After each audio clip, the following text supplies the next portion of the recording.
Hello friends, welcome to suggestive education. Suggestive এডুকেশনে সকলকে স্বাগত জানাই। এনটিপিসি 2025-এর জন্য আমরা যে প্রিভিয়াস ইয়ার কোশ্চেনগুলো প্র্যাকটিস করছিলাম সিবিটি 1 এবং সিবিটি 2 এর, তো আজকের চ্যাপ্টার হচ্ছে চ্যাপ্টার 12, সীমান্ত রেখা রাজবংশ, বর্ডার লাইন ডাইনাস্টিস। তো আজকের প্রথম কোশ্চেন হচ্ছে, নবম শতকে বিখ্যাত বিক্রমশিলা বিশ্ববিদ্যালয় কে প্রতিষ্ঠা করেন? সামন্ত সেন, বল্লাল সেন, ধর্মপাল, গোপাল। তো বিক্রমশিলা বিশ্ববিদ্যালয় প্রতিষ্ঠা করেন ধর্মপাল। ধর্মপাল পাল সাম্রাজ্যের মহৎ শাসক। ধর্মপাল নবম শতকে বিখ্যাত বিক্রমশিলা বিশ্ববিদ্যালয় ভাগলপুর, বিহার প্রতিষ্ঠা করেন। তিনি পাল রাজবংশের প্রতিষ্ঠাতা গোপালের পুত্র ও উত্তরসূরি ছিলেন। বিখ্যাত কোণার্ক সূর্য মন্দিরটি কার দ্বারা নির্মিত বলে মনে করা হয়? তো কোণার্কের সূর্য মন্দিরটি রাজা নরসিংহদেব এর দ্বারা নির্মিত, এটা মনে করা হয়। রাজা নরসিংহদেব কোণার্ক সূর্য মন্দিরটি ত্রয়োদশ শতাব্দীতে 1250 খ্রিস্টাব্দ নির্মিত হয়। এটি ওড়িশার পুরী থেকে প্রায় 35 কিমি উত্তর পূর্বে অবস্থিত। মন্দিরটি প্রায় 1250 খ্রিস্টাব্দে পূর্ব গঙ্গ বংশের রাজা নরসিংহদেব দ্বারা নির্মিত হয়। নিচের কোন রাজবংশটি দক্ষিণ ভারতের সাথে সম্পর্কিত নয়? তো এখানে রয়েছে পাণ্ড্য, পাল, সাতবাহন, পল্লব। তো পাল রাজবংশটি দক্ষিণ ভারতের নয়, বাকি পাণ্ড্য, সাতবাহন, পল্লব এগুলো দক্ষিণ ভারতের রাজবংশ। পাল হচ্ছে, আচ্ছা অ্যান্সার হচ্ছে অপশন বি পাল। পাণ্ড্য, সাতবাহন এবং পল্লব দক্ষিণ ভারতের বিখ্যাত রাজবংশ, কিন্তু পাল রাজবংশ গোপালের দ্বারা প্রতিষ্ঠিত হয়েছিল বাংলায়। পালদের রাজধানী ছিল মুঙ্গের। পরবর্তীকালে ধর্মপাল বিক্রমশিলা বিশ্ববিদ্যালয় ও সোমপুর মহাবিহার প্রতিষ্ঠা করেন এবং নালন্দা বিশ্ববিদ্যালয়ের সংস্কার করেন। তাকে অনুসরণ করেন দেবপাল। এই সময়ে জাভার শৈলেন্দ্র বংশের বালাপুত্রদেব নালন্দা একটি বৌদ্ধ বিহার নির্মাণ করেন। রামপাল ছিলেন পাল বংশের শেষ শাসক। তারপরে আচ্ছা এখানে চ্যাপ্টারটা 13 হবে, এটা ভুল হয়েছে, ঠিক আছে, এটা 13, চ্যাপ্টার 13 প্রাচীন সাহিত্য ও সাহিত্যিক। রাজকুমারী রত্নাবলীর প্রেম কাহিনী নিয়ে রচিত সংস্কৃত নাটক রত্নাবলী কে রচনা করেছেন বলে মনে করা হয়? তো রত্নাবলী রচনা করেছেন হর্ষবর্ধন। সংস্কৃত নাটক রত্নাবলী রাজকুমারী রত্নাবলী ও রাজা উদয়নের প্রেম কাহিনীর উপর ভিত্তি করে রচিত এবং এটি সম্রাট হর্ষ রচিত বলে মনে করা হয়। তিনি আরও নাগানন্দ ও প্রিয়দর্শিকা রচনা করেন। নিম্নলিখিত কোনটি কালিদাসের রচিত নয়? তো এখানে রয়েছে বিক্রম বর্ষীয়ম, রঘুবংশম, নীতিসার, অভিজ্ঞান শকুন্তলম। তো এখানে নীতিসারটা কালিদাসের রচিত নয়, বাকি তিনটা কিন্তু কালিদাসের।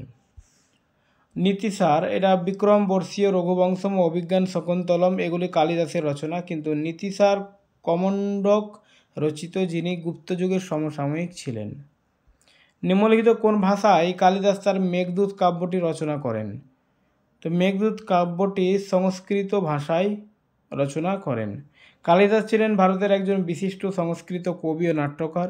তার বিখ্যাত রচনাগুলির মধ্যে রয়েছে মালবিকাগ্নি মিত্রম, অভিজ্ঞান শকুন্তলম, ঋতুসংহার, মেঘদূত, বিক্রমবর্ষীয়ম ও কুমার সম্ভব। মেঘদূত একটি বিখ্যাত কাব্য যেখানে 11টি স্তবক আছে এবং এটি সংস্কৃতে লেখা। নাগানন্দ নামক সংস্কৃত নাটক যেখানে বিদ্যাধর রাজা জিমুত বাহনের নাগদের রক্ষার জন্য আত্মবিসর্জনের কাহিনী বলা হয়েছে, এটি কোন সম্রাটের রচনা? তো আমরা পড়লাম নাগানন্দ, তারপর প্রিয়দর্শিকা, এগুলো হচ্ছে হর্ষবর্ধনের রচনা। নাগানন্দ একটি সংস্কৃত নাটক যাতে রাজা জিমুত বাহনের আত্মবিসর্জনের কাহিনী বর্ণিত আছে, এটি সম্রাট হর্ষ রচিত বলে বিশ্বাস করা হয়। গুণাঢ্য রচিত ড্যাশ পৈশাচী ভাষায় রচিত? তো গুণাঢ্য বৃহৎ কথা পৈশাচী ভাষায় রচনা করেন। গুণাঢ্য ছিলেন ষষ্ঠ শতাব্দীর একজন ভারতীয় পণ্ডিত, যিনি বৃহৎ কথা রচনা করেন। পণ্ডিতেরা তাকে ব্যাস ও বাল্মীকির সাথে তুলনা করেন। তিনি সম্ভবত পৈঠানের সাতবাহন রাজাদের শাসনামলে জীবিত ছিলেন। তিনি এই রচনাটি পৈশাচী ভাষায় লিখেছেন। ইন্ডিকা নামক গ্রন্থের রচয়িতা প্রাচীন গ্রিক ইতিহাসবিদ ও কূটনীতিবিদ কে ছিলেন? তো ইন্ডিকা রচনা করেন মেগাস্থিনিস। আর মেগাস্থিনিস সেলুকাসের দূত ছিলেন, যিনি চন্দ্রগুপ্ত মৌর্যের দরবারে এসেছিলেন। তো এখানে ইন্ডিকা মেগাস্থিনিস, মুদ্রা রাক্ষস এটা হচ্ছে বিশাখ দত্তের লেখা, রাজতরঙ্গিনী কলহনের লেখা, বুদ্ধচরিত অশ্বঘোষ, সেটা বুদ্ধচরিত হবে। মহাকবি ব্যাস রচিত মহাভারতের 18টি পর্বের মধ্যে 6 নম্বর পর্বটি কোনটি, যেখানে ওয়াইডলি স্টাডিড ভগবত গীতা অন্তর্ভুক্ত আছে? তো অ্যান্সার হচ্ছে ভীষ্ম পর্ব, অপশন এ ভীষ্ম পর্ব। ভীষ্ম পর্ব হলো মহাভারতের ষষ্ঠ পর্ব, যাতে ভগবত গীতা অন্তর্ভুক্ত আছে। এতে 4টি খণ্ড, 122টি অধ্যায় রয়েছে। সংস্কৃত মহাকাব্য মহাভারতের রচয়িতা কে ছিলেন? তো সংস্কৃত মহাকাব্য মহাভারতের রচয়িতা হচ্ছেন মহর্ষি বেদব্যাস। মহর্ষি বেদব্যাস বিখ্যাত মহাকাব্য মহাভারত রচনা করেন কৃষ্ণদ্বৈপায়ন ব্যাস। এটিকে পঞ্চম বেদ বলা হয় এবং এটি বিশ্বের দীর্ঘতম কাব্যগ্রন্থ হিসেবে বিবেচিত। এতে রয়েছে 1 লক্ষেরও বেশি শ্লোক।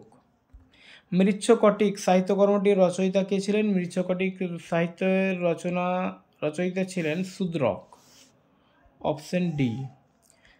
মৃচ্ছকটিকম একটি প্রাচীন সংস্কৃত নাটক। এটি শূদ্রক রচিত, যা গুপ্ত যুগের সাংস্কৃতিক ইতিহাস সম্পর্কে গুরুত্বপূর্ণ তথ্য দেয়।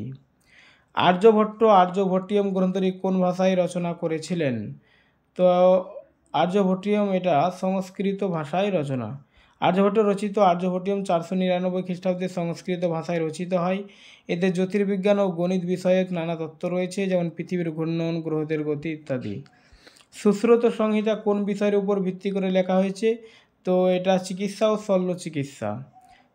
সুশ্রুত সংহিতা মূলত চিকিৎসা ও অস্ত্রোপচার সংক্রান্ত সংস্কৃত ভাষায় রচিত একটি গ্রন্থ। সুশ্রুতকে ভারতের শল্য চিকিৎসার জনক, প্লাস্টিক সার্জারির জনক ও মস্তিষ্ক অস্ত্রোপচারের জনকও বলা হয়।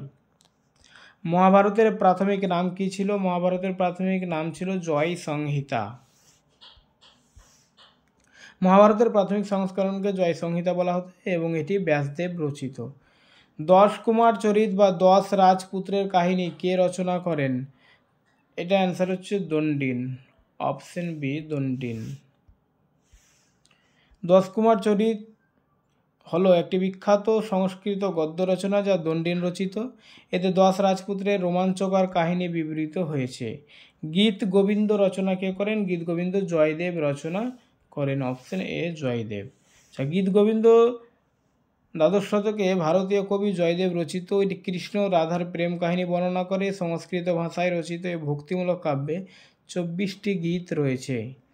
কালিদাসের অভিজ্ঞান শকুন্তলম নাটকে শকুন্তলার পুত্র কে ছিলেন? শকুন্তলার পুত্র ছিলেন ভরত, অপশন এ ভরত।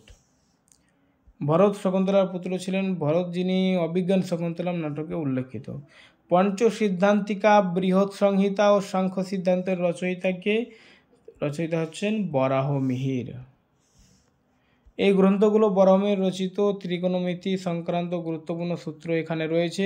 পঞ্চসিদ্ধান্তিকা গ্রন্থটি জ্যোতিষশাস্ত্রে বরাহমিহিরকে কৌটিল্যের রাজনৈতিক দর্শনের সমপর্যায়ে স্থান দিয়েছে। তিরুক্কুরাল গ্রন্থটির সংকলককে? অ্যান্সার হচ্ছে তিরুবল্লুভার, অপশন বি। তিরুক্কুরাল 1330টি কবিতার একটি সংকলন, যা 133টি অধ্যায়ে বিভক্ত। এটি তামিল সাহিত্যের একটি শ্রেষ্ঠ রচনা এবং অন্যতম প্রাচীন ও শ্রদ্ধেয় গ্রন্থ। বুদ্ধচরিত মহাকাব্যটিকে রচনা করেন? বুদ্ধচরিত রচনা করেন অশ্বঘোষ, অপশন ডি। বুদ্ধচরিত হলো একটি সংস্কৃত মহাকাব্য, যেখানে গৌতম বুদ্ধের জীবনের অদ্যপান্ত জন্ম থেকে মৃত্যু 28টি অধ্যায়ের বর্ণিত হয়েছে। এটি কনিষ্কের সভাসদ অশ্বঘোষ রচনা করেন। চরক সংহিতা কোন চিকিৎসা শাখার সাথে সম্পর্কিত? তো চরক সংহিতা এটা আয়ুর্বেদের সঙ্গে সম্পর্কিত। চরক সংহিতা একটি বিখ্যাত আয়ুর্বেদ সংক্রান্ত গ্রন্থ, যা সংস্কৃত ভাষায় রচিত। এতে মহর্ষি চরক চিকিৎসা বিজ্ঞানের বিস্তৃত বিবরণ দিয়েছেন। রাজতরঙ্গিনী গ্রন্থে কোন রাজ্যের রাজাদের বর্ণনা রয়েছে? তো রাজতরঙ্গিনী লিখেন কলহন। এখানে কাশ্মীরের রাজাদের বর্ণনা রয়েছে এবং এটা সংস্কৃত ভাষায় লেখা। কলহন রচিত রাজতরঙ্গিনীতে কাশ্মীরের রাজাদের বিস্তারিত বিবরণ রয়েছে। এতে উল্লেখ রয়েছে যে সম্রাট অশোক শ্রীনগর নগরী প্রতিষ্ঠা করেন। প্রাচীন ভারতীয় আইন গ্রন্থ মনুস্মৃতি কোন ভাষায় রচিত হয়েছিল? তো মনুস্মৃতি এটা সংস্কৃত ভাষায় রচিত হয়েছিল। মনুস্মৃতি সংস্কৃত ভাষায় রচিত একটি প্রাচীন হিন্দু আইন গ্রন্থ। এদের সমাজ ব্যবস্থা, বর্ণাশ্রম, ষোড়শ সংস্কার এবং রাষ্ট্র ব্যবস্থা সম্পর্কে বিধান রয়েছে। নিচের কোন সাহিত্যকর্মটি সংস্কৃত ভাষায় রচিত নয়? তো তিরুক্কুরাল এটা সংস্কৃত ভাষায় রচিত নয়, বাকি রত্নাবলী, রাজতরঙ্গিনী, মেঘদূত এগুলো সব সংস্কৃত ভাষায় রচিত। নিচের মধ্যে কে একজন ভারতীয় গণিতবিদ ছিলেন? তো ভারতীয় গণিতবিদ ছিলেন ভাস্কর। অপশন সি হচ্ছে ভাস্কর। ভাস্কর সপ্তম শতকের একজন খ্যাতিমান ভারতীয় গণিতবিদ। তিনি সম্ভবত হিন্দু দশমিক পদ্ধতিতে সংখ্যা লেখার সূচনা করেন এবং আর্যভট্টের রচনার ব্যাখ্যা দেন। নিম্নলিখিত কোন মধ্যযুগীয় ভারতের গণিত বিষয়ক গ্রন্থ? কোনটি মধ্যযুগীয় ভারতের গণিত বিষয়ক গ্রন্থ? অ্যান্সার হচ্ছে এখানে লীলাবতী। লীলাবতী হলো একটি মধ্যযুগীয় ভারতীয় গ্রন্থ যা গণিত বিষয়ক এবং রচনা করেন বিশিষ্টীয় ভারতীয় গণিতবিদ ভাস্করাচার্য। তিনি তার কন্যার বুদ্ধিমত্তায় মুগ্ধ হয়ে এই গ্রন্থটি রচনা করেন। পঞ্চদশী হলো একটি সহজ ও পূর্ণ অদ্বৈত বেদান্ত ভিত্তিক গ্রন্থ যা মাধবাচার্য বিদ্যারণ্য রচনা করেন। মনুস্মৃতিকে ইংরেজিতে অনুবাদ করেন? তো মনুস্মৃতি ইংরেজিতে অনুবাদ করেন জর্জ বুলার। মনুস্মৃতির ইংরেজি অনুবাদ জর্জ বুলার করেন। এটি হলো প্রাচীনতম ভারতীয় আইন সংহিতা। এরপর যাজ্ঞবল্ক্য স্মৃতি রচিত রয়েছে বা রচিত হয়। ওকে, থ্যাংক ইউ।